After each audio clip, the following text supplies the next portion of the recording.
Sabemos que usted tiene derecho a estar bien informado, porque conocer empodera a la gente. La información nos da mayor capacidad de análisis y nos permite tomar buenas decisiones. En los próximos 60 minutos, asumimos la responsabilidad de contarle lo que está pasando en nuestra sociedad. Los hechos más importantes de Cochabamba están aquí. Bienvenidos.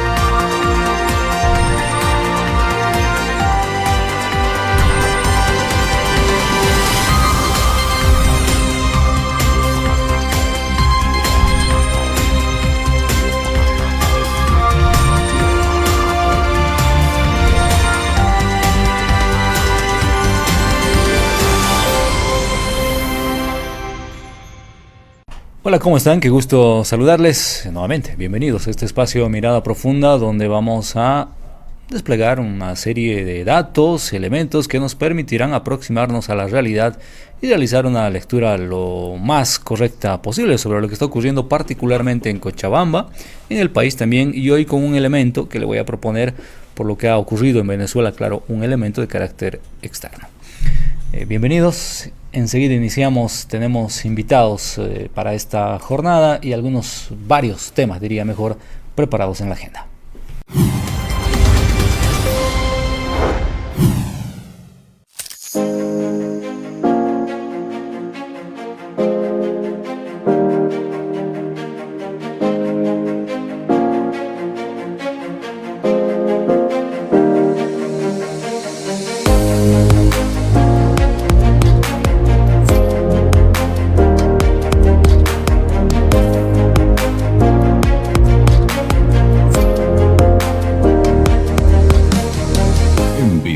SRL, no solo creamos contenido, creamos experiencias que impactan.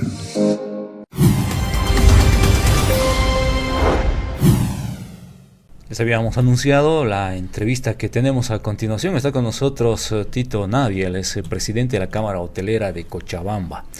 Todavía con nuestra mirada a lo que a nivel nacional significó 50 días de protestas, traducidas también en bloqueos, y un saldo que tenemos que empezar a evaluar. En algunos casos ya se ha cuantificado más allá de la cifra que podría emerger. Hay que ver un poquito más allá.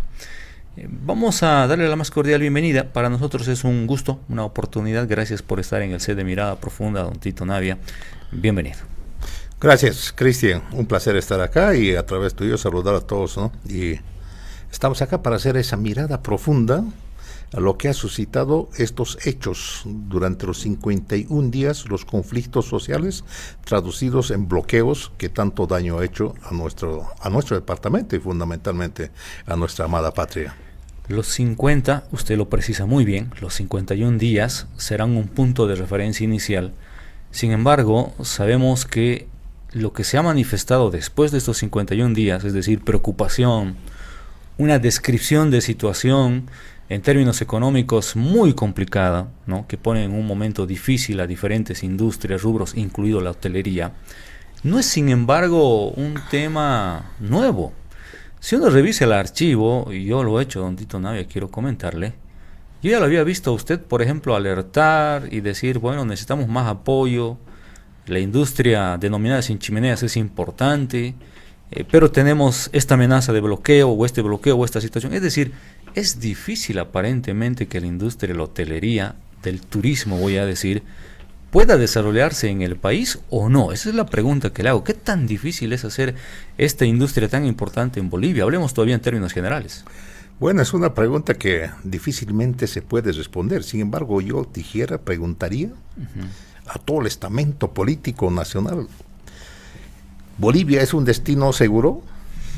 Qué buena pregunta esa. Ante el contexto nacional e internacional, yo quiero partir de eso y poner como antecedente no esta gestión, sino las gestiones anteriores desde que hubo de pandemia, pospandemia. Ya.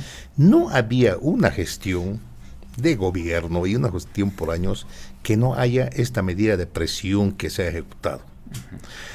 Para lo más caliente que está es el año pasado tuvimos 36 días de bloqueo en el departamento de Cochabamba. Cochabamba cercada. Y hemos salido de eso. Empezamos esta gestión con el nuevo gobierno bajo el eslogan de Bolivia al mundo y el mundo hacia Bolivia.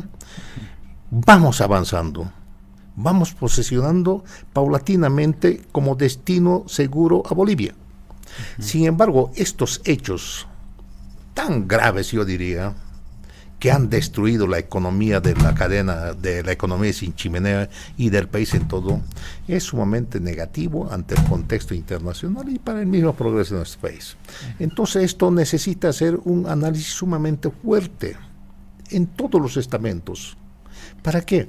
Para posesionar a nuestro país como destino seguro, porque ahorita no lo es.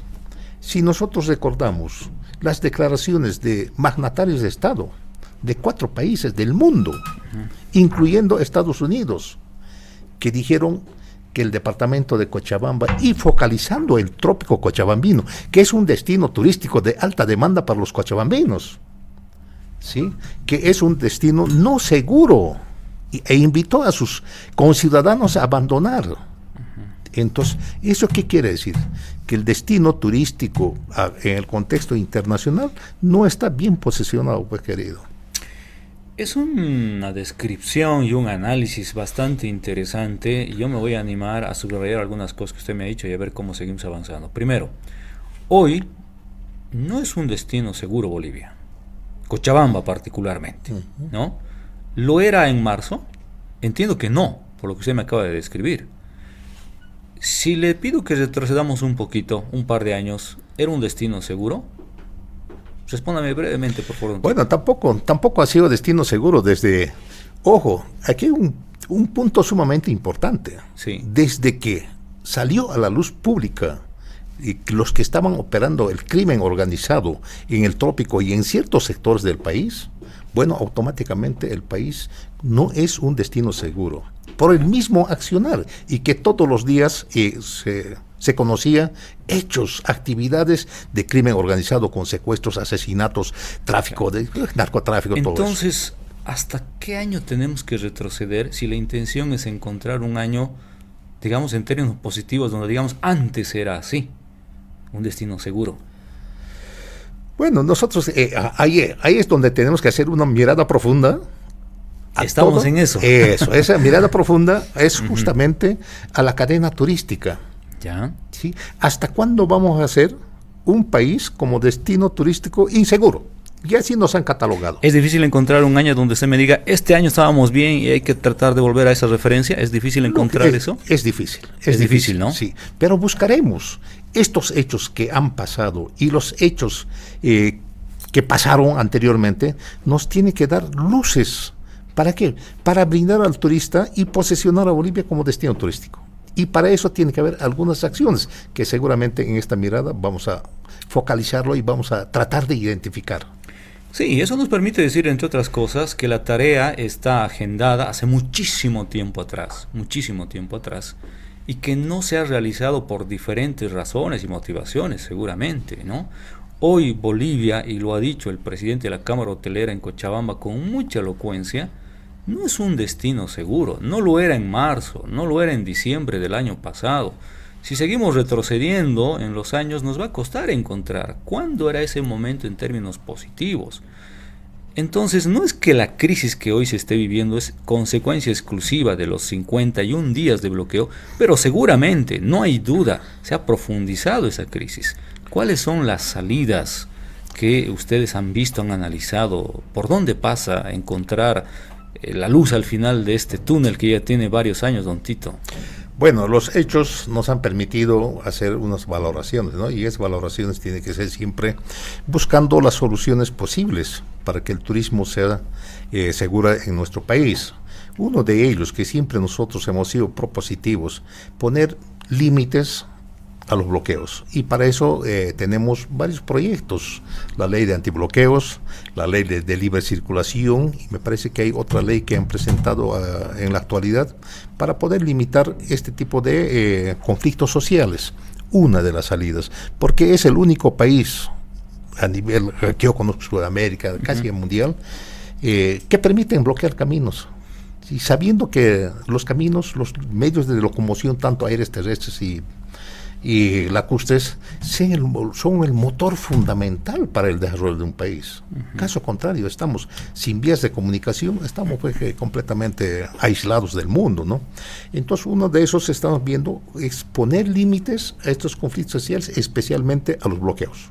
Ese sería un elemento que forma parte de la solución esperada. Nosotros planteamos eso. Y la otra solución posible es que el Estado de una vez tiene que tener esa capacidad de poner orden, de garantizar la libre transitabilidad a lo largo y ancho de nuestro país, como establece la Constitución Política del Estado. Y además tiene que imperar nomás la ley, Estado de Derecho, en todos los rincones, ¿sí? Y por último, tendríamos ¿qué podemos pedirle al gobierno, aparte de tener la libre transitabilidad? Que haya presencia del Estado en todos los rincones. Ahorita, si nosotros nos referimos al trópico exclusivamente, no hay presencia del Estado. ¿Sí? No hay presencia del Estado. No hay bancos que están operando, ojalá que hayan reaperturado, y cuando quieren los toman todas las entidades públicas, cuando quieren las 6 federaciones nos controlan a los hoteleros, cuando quieren toman unidades militares. ¿Dónde estamos? Entonces, no hay presencia del Estado. Y eso es lo elemental. Y ojo, cuidado que se nos vaya de las manos el trópico cochabambino y sea zona controlada por el narcotráfico. Bien, a ver, remarcar el último que usted me acaba de decir, ¿no? Me dice, necesitamos más presencia del Estado, pero además necesitamos que el Estado ponga orden. Yo asocio ambas cosas y eso me hace pensar en capacidad de gobernar, es decir, gobernabilidad. Cuando un gobierno no tiene gobernabilidad capaz de hacer las cosas, no tiene esa capacidad, se dice que es un gobierno débil. Pero yo le traslado la consulta. ¿Usted ve un gobierno débil? Bueno, seguramente puede haber análisis desde diferentes ópticas, ¿no? Pueden calificar que es un gobierno débil. Sin embargo, ellos me imagino que también tienen su propio análisis estratégico para que estos sean presentes en determinados sectores, puesto que tiene todas las herramientas legales e instituciones llamadas por ley. Pero la realidad que dice, ¿por qué no las emplea? Claro, la realidad que dice, porque usted me está reclamando, claro, institucional y en el mejor de los sentidos en esta mesa de análisis, me dice, necesitamos un gobierno que ponga orden. Sí. No hay orden. No hay orden. Que haga cumplir la ley, ¿no? Y cuando un gobierno no pone orden, no puede hacer cumplir la ley, todos tendríamos que decir un gobierno débil. Débil, lógico, eso se viene, ¿no? Pero sin embargo, el por qué no emplea a las fuerzas llamadas por ley en forma directa. Eso seguramente amerita, ¿no? O probablemente que esas fuerzas del orden no tienen suficiente logística como para poder desarrollar sus actividades. Lógico, hay que mirarlo, ¿no? Entonces, y seguramente ese análisis ya compete a nivel más superior, ¿no? A nivel gobierno. Ahora, en relación a los bloqueos, recuperando un poco el primer elemento que me daba, luego era orden y luego era presencia del Estado. Se me decía, tenemos una ley antibloqueo, necesitamos. Si mañana tuviéramos una ley antibloqueo, ¿usted se sentiría tranquilo y estaría, por ejemplo, dispuesto a emprender, a expandirse? Es decir, ¿generaría un marco y un clima de inversiones más propicio solamente con la ley que prohíba los bloqueos? ¿Es una garantía de que el tema esté resuelto en esta línea de evitar protestas de esta naturaleza, en su criterio? Es un factor importante, ¿no?, que tengamos esta ley. Sin embargo, no te garantiza la inversión privada en el país. Hay otros elementos más que hay que considerar. Si bien va a haber una libre transitabilidad de los 365 años, te tiene que garantizar también que haya esa seguridad jurídica para la inversión. Es otro elemento, ¿no? Sí, es otro elemento, que viene una combinación perfecta, libre transitabilidad y que haya esa es la seguridad jurídica y el apoyo fundamentalmente del gobierno para los emprendedores, para las inversiones, para que el país sí tenga pues empresas o empresarios que apuesten y que desarrollen en nuestro departamento y en nuestro país, y que no huyan de nuestro país. Sin embargo, estoy entendiendo que si usted da por hecho que una ley antibloqueos terminaría justamente con eso, con las protestas en las carreteras, en los caminos, etcétera.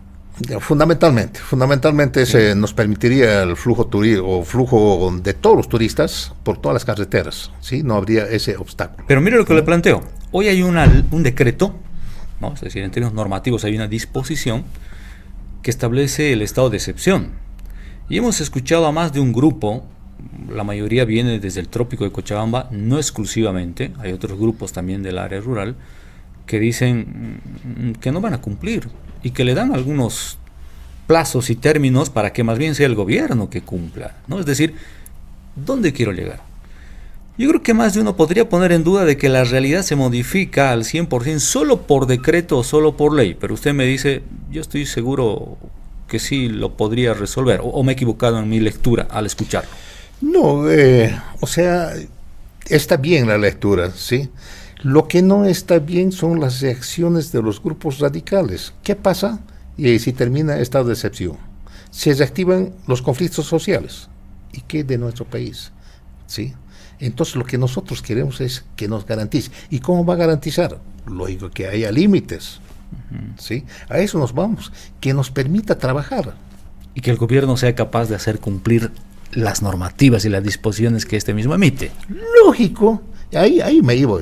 Si estamos en condiciones de poder emplear a las Fuerzas Armadas, si las Fuerzas Armadas están en condiciones logísticas de poder cumplir esa orden, ¿sí?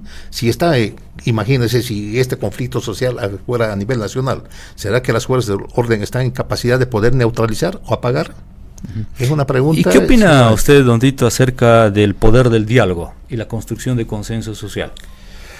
Bueno, es elemental. En estos tiempos, el diálogo es sumamente importante, pero tiene también sus límites. ¿Sí? Tiene sus límites. Hay que saber poner también límites a este tipo de diálogos, el por qué y buscar soluciones salomónicas, si el término corresponde, que favorezcan ambas partes.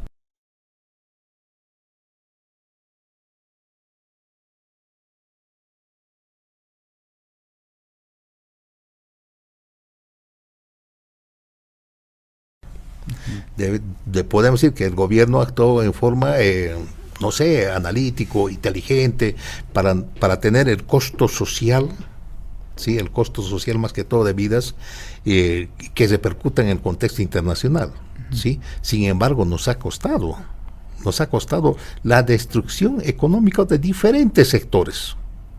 Ahora sí, nosotros vamos a evaluar y vamos a plantear en diferentes reuniones, seguramente con los ministerios donde correspondamos, y pedir la colaboración y la ayuda del gobierno.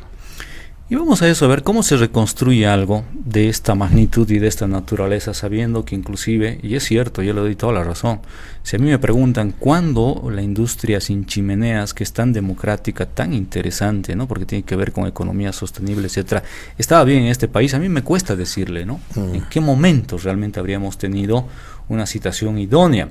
Si me pregunta sobre la minería, yo hasta podría decirle un tiempo, ¿no? de gloriosa minería, por ejemplo, o del gas. Hubieron épocas buenas, ¿no? Pero en el caso, por ejemplo, de industrias como estas, a mí me cuesta, y por eso yo digo, creo que la tarea nunca se hizo, está pendiente. Pero ahora estamos hablando además de reconstruir.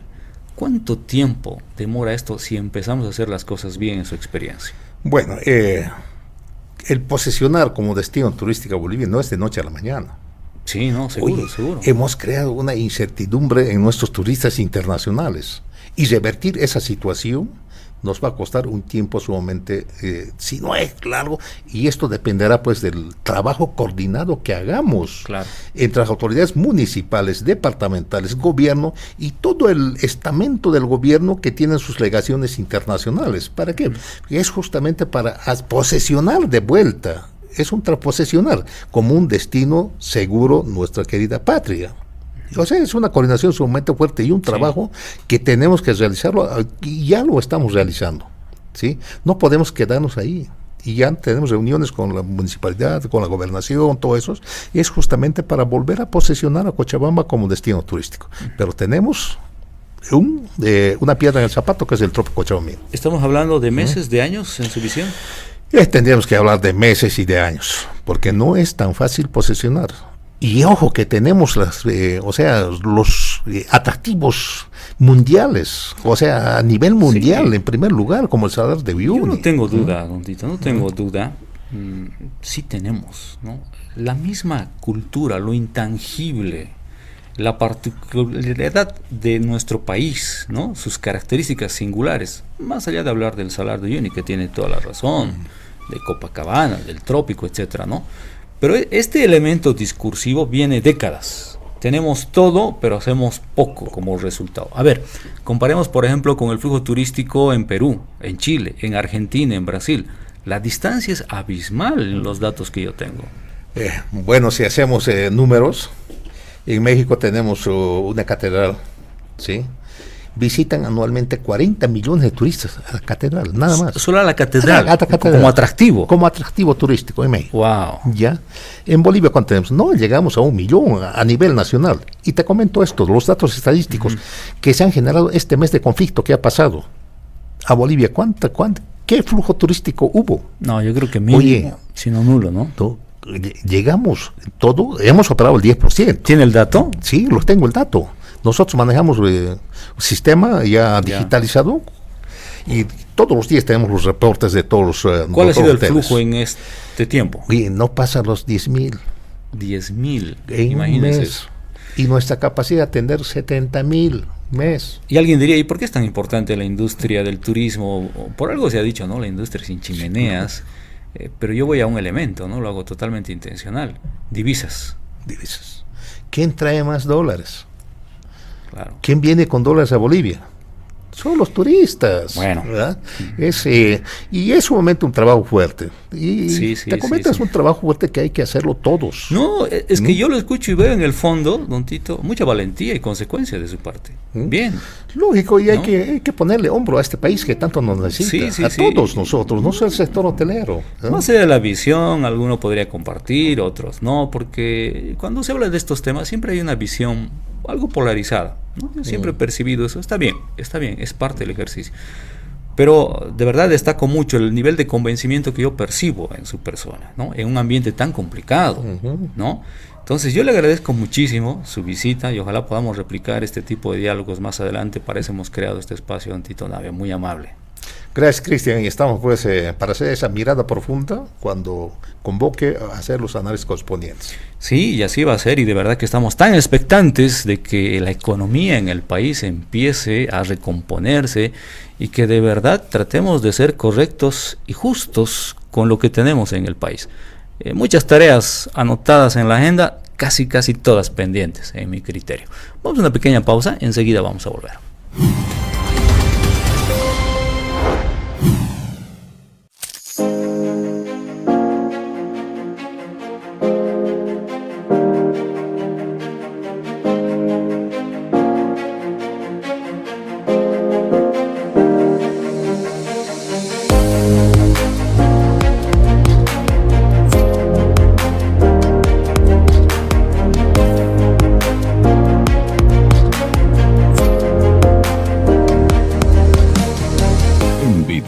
SRL, no solo creamos contenido, creamos experiencias que impactan.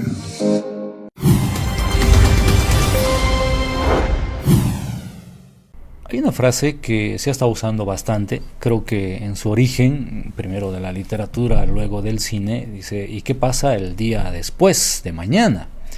Claro, es una pregunta que en el contexto boliviano tiene mucho sentido, ¿no? Una vez que se ha superado parcialmente un grado de conflictividad exacerbado que se ha traducido en diferentes zonas del país en más de 50 días de bloqueos, de protestas, de insatisfacción de varios sectores que por un lado entienden que el gobierno no tiene la capacidad de resolver los problemas o de cumplir las promesas de gobierno, y por otro lado de quienes insisten en que estos sectores no deberían salir en protesta y más bien deberían garantizar la libre transitabilidad. Como suele ocurrir en la mayoría de los casos, hay dos posiciones encontradas. Para quien piensa que esto no debería ser así, desde mi perspectiva es casi una ingenuidad, porque la sociedad es tan diversa y las demandas en algún momento siempre se van a encontrar. ¿Qué debería suceder entonces? Debería existir el diálogo, el consenso, pero sobre todo la capacidad de resolver los problemas de manera oportuna por parte de quien hoy tiene delegado ese poder. En este caso hablemos del gobierno central. Eso en términos muy sencillos, pero entiendo que precisos, es capacidad de gobierno, de gobernar. Eso a la vez es capacidad de resolverle los problemas a la gente. Y cuando ocurre esto, existe gobernabilidad. Y cuando no ocurre, estamos frente a un gobierno que no tiene gobernabilidad. Eso, si usted entiende lo que acabo de decir, y claro, por supuesto, así hay que entenderlo, es pues estar frente a un gobierno, de alguna u otra manera, un gobierno débil, o por lo menos, dicho de otra manera, un gobierno que no tiene capacidad de resolver los problemas de manera oportuna. Porque entendemos, claro, 6-7 meses es realmente un tiempo corto para que las medidas sustanciales se puedan percibir. ¿Dónde podría estar el problema entonces? En mi convencimiento, en gran medida pasa justamente porque se están omitiendo los escenarios de construcción de consenso social.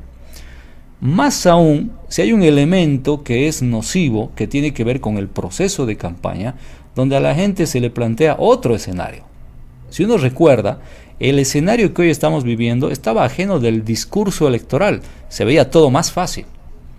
Combustibles en el primer día, la reactivación económica acelerada, es decir, claro, el discurso electoral quedó atrás. Y electoralizar la gestión pública tiene sus riesgos y creo que algo de eso ha sucedido. ¿Sabe por qué le comento esto? Porque ahora vamos a revisar un poquito qué está ocurriendo en el día después de mañana. Vamos a escuchar, por ejemplo, lo que decía la Cámara Departamental de los Agropecuarios. Se han declarado en emergencia, piden varias cosas. En la voz de Rolando Morales, él expresaba lo siguiente. Y todos los sectores productivos agropecuarios están en desgracia económica. No hay un sector que esté bien. Hemos sido cooptados más de 30 días en Cochabamba y 50 en el país entero. Entonces, la primera medida que se ha decidido impulsarle y exigirle a la Asamblea Legislativa Plurinacional es que empiece a tratar la ley antibloqueos, porque de aquí a 90 días, una vez que pase el estado de excepción, podríamos tener nuevamente una medida. Queremos tener la tranquilidad. Segundo, y hay que reconocer en el trópico de Cochabamba, ya han empezado a identificar quiénes han ocasionado el daño. Vamos a nosotros pedirle al gobierno que nos acompañe para iniciar acciones administrativas, civiles y penales para que los autores tengan que resarcir económicamente esos daños que nos han dejado en la quiebra y han puesto el riesgo del alimento en su hogar. Para que todo aquello pueda funcionar, necesitamos nosotros créditos blandos, créditos entre el 0,5% al 3% a 10 años de plazo, para que se pueda reconstruir la economía y poder nuevamente garantizar la unidad productiva, el trabajo y por supuesto el alimento hacia los hogares bolivianos y los excedentes hacia la exportación. También estamos planteándoles que se deba de nuevamente volver a ser tratada la ley 17. Consideramos que se trata de una declaración, por lo menos, digamos, inquietante, porque si no hemos aprendido esa lección, creo que nos estamos equivocando. Y vuelvo a reiterar, no se trata de que si la ley es buena o mala, se trata de que las leyes de este tipo tienen que ser construidas de manera colectiva, no a partir de la visión de un sector y menos aún a partir de la exigencia de un sector. Entendemos la frustración de los agropecuarios, plenamente de acuerdo, pero no pueden canalizar esa frustración repitiendo los errores, porque cuando uno repite errores es que no ha aprendido lecciones. O probablemente se esté siguiendo alguna consigna de algún otro sector todavía diferente a lo que estamos viendo visiblemente en esta declaración. Caso contrario, no entendemos cuál es la posición de la Cámara Agropecuaria de volver a uno de los elementos que hoy se sabe ha sido parte del conflicto. Lo cierto es que ellos exigen que esto se cumpla. Luego exigen también, como usted ha escuchado, la aprobación de la ley antibloqueo. Y hemos dicho que será parte de la solución, pero desde ningún punto de vista es la solución en sí. Pero también tendrá que trabajarse en esto que a muchos incomoda, el diálogo como un elemento tangible de la construcción de consenso. Pero en el fondo, cuando yo lo escuchaba a Rolando Morales, yo decía, ellos exigen, ¿y qué medidas asumirán si el gobierno no cumple? Es decir, ¿cuáles son las medidas que uno nunca quiere que se llegue, pero vamos a suponer? Porque la sociedad funciona así. Hay un momento donde se agota la vía institucional, tengo que protestar. La protesta es un derecho. No estoy diciendo que siempre el camino sea el conflicto, menos la violencia, pero tiene que haber un mecanismo para decirle a quienes en ese momento son, entre comillas, dueños del poder, o por lo menos pueden resolver las cosas en términos institucionales. ¿Cómo le hago saber yo que no estoy de acuerdo, que quiero protestar? Salgo a las calles, vuelvo a dar una conferencia de prensa.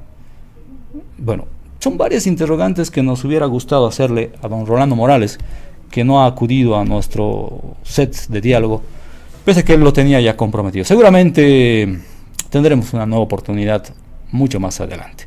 A ver, retomemos el tema y ahora vamos a escuchar, por ejemplo, lo que dice el secretario general. Y las 6 federaciones del Trópico de Cochabamba siempre hemos mantenido la coordinación y la unidad, y esta no va a ser la excepción. Si es que sigue con esa política criminal de atacar al Trópico de Cochabamba, las 16 provincias del departamento de Cochabamba nos veremos obligados a activar nuevamente las movilizaciones que correspondan. En la misma línea del secretario general de la Federación de Trabajadores Campesinos de Cochabamba, hemos escuchado hablar a don Denfil Olivera, el secretario general de la Central Eterazama. Él decía, nosotros no nos cansamos, tenemos un método de resistencia. Esperamos en consecuencia que el gobierno cumpla sus compromisos. Y yo creo que más allá de ciertos radicalismos que existen, es verdad, existen radicalismos, pero no debería, creo, ofender demasiado cuando la gente agarra un elemento que se llama promesa en términos electorales y también todavía sostenido en los primeros discursos en el gobierno y le dice, bueno, cumpla lo que ha prometido. Ya no debería haber un elemento que diga, no puedes exigir que yo cumpla porque, bueno, así son las cosas. Yo creo que más bien es al contrario.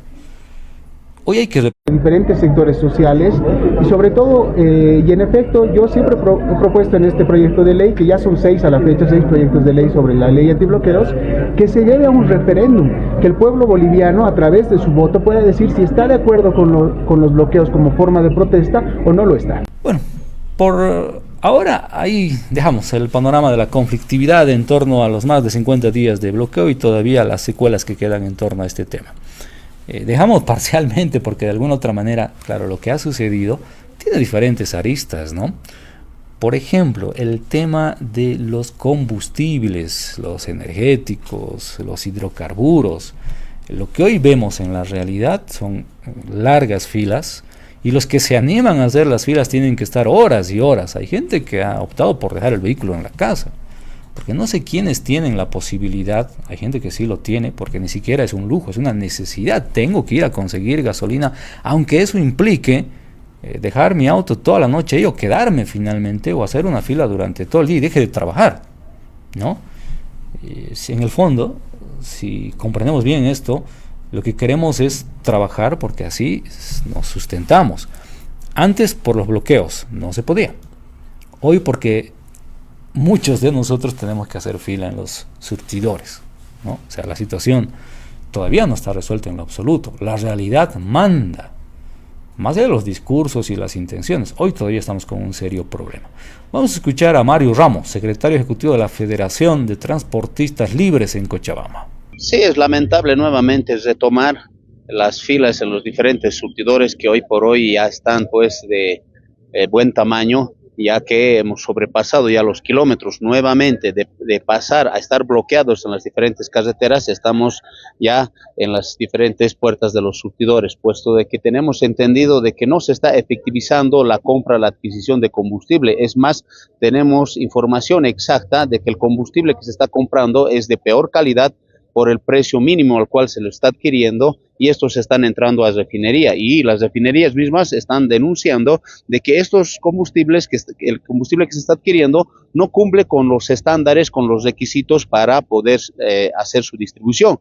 Por lo mismo están demorando y a la par están quitando pues los cupos que tenían los diferentes surtidores, que ha reducido más del 50%, por eso ha incrementado las filas, y es deber información de todos los dirigentes informar a cabalidad lo que está suscitándose con el tema del combustible. combustible. Por esta misma situación estamos entrando en estado de emergencia, ya que es alarmante, puesto que nuestra situación ya ha sido demacrada con el tema de los bloqueos y ahora volver nuevamente al tema de las filas de combustible, imagínense en qué situación nos encontramos. No salimos de una para entrar en otra y lo peor es que el gobierno sigue dando tropiezos tras tropiezos. Bien, estado de emergencia entonces en este sector y lo escuchamos a don Mario Ramos y él tiene por supuesto muchos elementos que nos parecen, por decirlo menos, interesantes. A más de uno le debe preocupar, a otros les debe dar, digamos, alguna certeza y generar inmediatamente indignación. No sabemos si lo que dice don Mario Ramos está verificado, pero claro, él es la fuente y por eso le hemos mostrado lo que dice don Mario Ramos. Lo que sí sabemos con certeza es que una vez más aquí identificamos un elemento pendiente por parte de la gestión del gobierno en términos comunicacionales. Si el gobierno critica este tipo de declaraciones o no los quiere en el escenario, en el mapa de la discusión pública, el gobierno tendría que dar certeza. El gobierno tendría que decir, se va a regularizar la provisión de carburantes a partir de tal fecha, ¿no? Yo entiendo que siendo esto un aspecto técnico, se puede hacer una previsión en ese sentido. De hecho, lo han intentado hacer, pero se han equivocado. Hemos escuchado altos funcionarios del gobierno y de YPFB diciendo en 48 horas. Yo escuchaba el mismo sábado una declaración de alguien que decía en 48 horas el tema está resuelto. Y ya han pasado 72. Entonces, cuando el discurso político se contradice a la realidad siempre le va a ganar. Y creo que esta es otra lección no aprendida del gobierno también, ¿no? A ver, vamos a escuchar de forma muy escueta. El ministro de Economía y Finanzas Públicas hablaba, por ejemplo, del tema del precio de los combustibles, gasolina y diésel concretamente. ¿Va a subir? ¿Qué va a ocurrir? ¿Se va a hacer un ajuste? Esto es lo que él decía. Mira, fíjate que con el nuevo escenario de precios y viendo cómo va la tendencia, no va a hacer falta revisar los precios que tenemos porque estamos en torno al equilibrio. Y el presidente Rodrigo Paz, ya después de transcurrido 1, 2, 3 y hasta 4 días, cuando se le vuelve a consultar de manera insistente, ¿qué pasa con los carburantes? Se entendía que en algún momento no existía gasolina, diésel, a consecuencia de los bloqueos y de las protestas. Bueno, las protestas y los bloqueos se han empezado a superar a partir de la madrugada del día sábado. Sábado, domingo, lunes, martes, miércoles. Hoy el presidente nos ha dicho que la provisión de la gasolina se va a normalizar durante esta semana. Entendemos que eso será hasta el domingo. Queremos entender de esa manera. Sin embargo, les decía, ¿no? Lo que ha ocurrido es que no hay una sola voz, pese a que hay que reconocer también que el vocero José Luis Gálvez, tarea no sencilla, ser vocero de un gobierno, pero además en esta situación es ciertamente complicado, ha contribuido un poco a eso. Yo diría que con un desempeño bastante aceptable, pero todavía se escuchan voces diferentes cuando la voz debería ser una sola, porque el objetivo es uno solo también, dar certeza y disminuir la incertidumbre. Eso todavía no se está cumpliendo. Lo cierto es que el presidente nos ha dicho que hasta el domingo, si entendemos bien esta semana, dice él, se tendría que normalizar. ¿Eso en qué se debe traducir? La realidad siempre manda. No más filas en los surtidores. Veremos cómo le va al presidente. Quisiéramos y de verdad que le vaya bien en este anuncio, ¿no? Todos absolutamente estamos incómodos y perjudicados por el tema de que no se puede acceder a la provisión de combustible en estos días. Vamos a cambiar de tema. Permítame ahora ir a lo de Venezuela, que me parece que es algo que también debe dejarnos algunas lecciones. Simplemente voy a compartir estas imágenes con usted antes de irme a la pausa y luego le voy a dar los detalles, ¿no? Lo cierto es que Venezuela ha soportado un movimiento telúrico de bastante magnitud, se dice que el segundo de mayor intensidad en toda su historia. Aguárdeme por favor un minuto, enseguida estamos de retorno.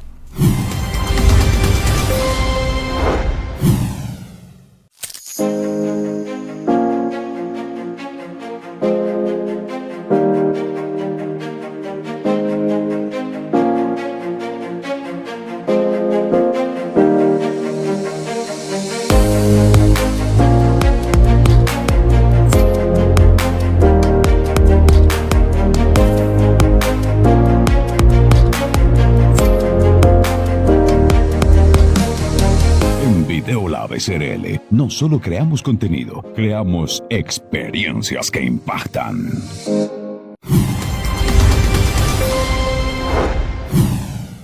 La magnitud de este terremoto ha sido de 7.5 según el reporte. Comparto con ustedes estas imágenes para comentarle un poquito más de lo que ha ocurrido en Venezuela. Este país caribeño ha soportado este movimiento telúrico el miércoles, que se dice ha sido el más fuerte que ha azotado este país en las últimas décadas. Hay un antecedente, 1900. Según el Servicio Geológico de los Estados Unidos, fue el 29 de octubre de este año 1900 que se ha registrado un terremoto apenas superior de 7.5 grados. Esto ocurrió cerca a la costa de este país sudamericano. Este es el registro. Lo cierto es que 7.5, haciendo referencia a lo que ha ocurrido ayer, es un movimiento de magnitud muy considerable.